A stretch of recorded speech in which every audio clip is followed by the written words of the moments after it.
When were the first books of the Bible written? This is a question many have tried to answer and many more have asked it. We will launch a series on the authorship of the Pentateuch. It will be in parallel with another series on the date of the Exodus, as I think the two topics are connected. The documentary hypothesis is one option accepted by many. According to it, the Pentateuch was finished sometime around 6th century BC when the Jews were in exile. On the other side, many conservatives say Moses is the author that wrote all 5 books of the Torah. These are two very different views. I propose to you a different approach to find out when the Torah was written in the form we have. What if we studied in full honesty each of the 5 books and looked for anachronisms that could help us date when they were penned? What is an anachronism? To put it simply, it means attributing something to a period it does not belong. We could call them timestamps. Let's say if you read a novel placed in the 1800s. If the author at some point talks about one of his characters using a cell phone, you clearly know there's something wrong. This detail lets you know the book was written in the cell phone era and that the author is inserting in the text something historically impossible.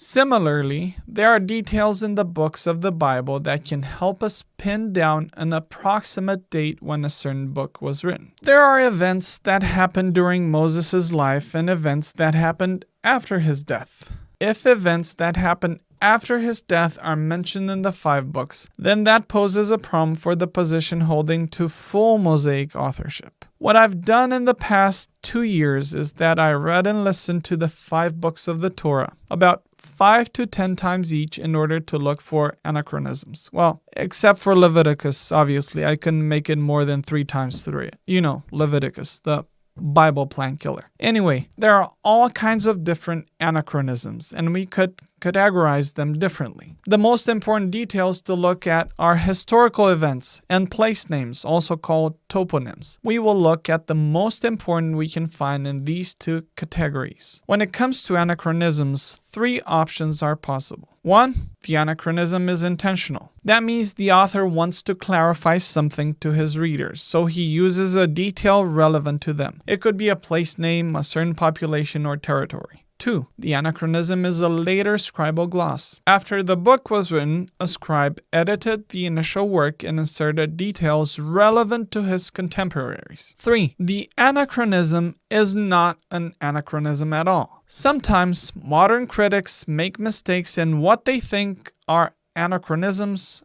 actually aren't. For example, there's a recent myth circulating on the internet that domestic camels weren't used in the ancient Near East until the first millennium. Therefore, it's an anachronism in Genesis that proves the book was written in the first millennium. This is a false anachronism. We have Sumerian sources that clearly prove camels were domesticized since the 3rd millennium, possibly even earlier. I recommend the excellent work Camels in the Biblical World. Let's listen to the professionals that dedicate their research to a topic and not skeptics that can't wait for another topic that disproves the Bible.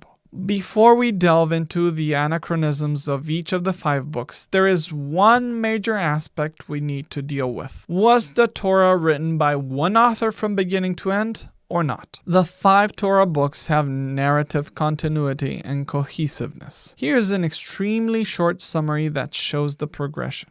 Genesis is the first book written. It starts with the history of humanity and moves quickly to the history of Abraham's seed from whom the elected nation of God comes, Israel. The book ends with the growing Israelites living in Egypt. Exodus presents how the Israelites end up as slaves in Egypt and shows how they are miraculously freed by God through Moses. They are taken to the mountain of God, Sinai, the place where God revealed himself to Moses. Here, God enters in a covenant with Israel. He also gives Moses his laws and orders him to build the tent of meeting. The book ends with the inauguration of the tent of meeting on day 1 of year 2. The tent is filled with God's presence in the midst of the people, and this creates a problem. How should the nation of Israel live in the presence of such a holy God? That's where the book of Leviticus steps in. The whole book basically presents a holiness code so that Israel knows how to approach the presence of a holy God in the tent of the meeting. It presents different rituals, the role and responsibilities of the priests,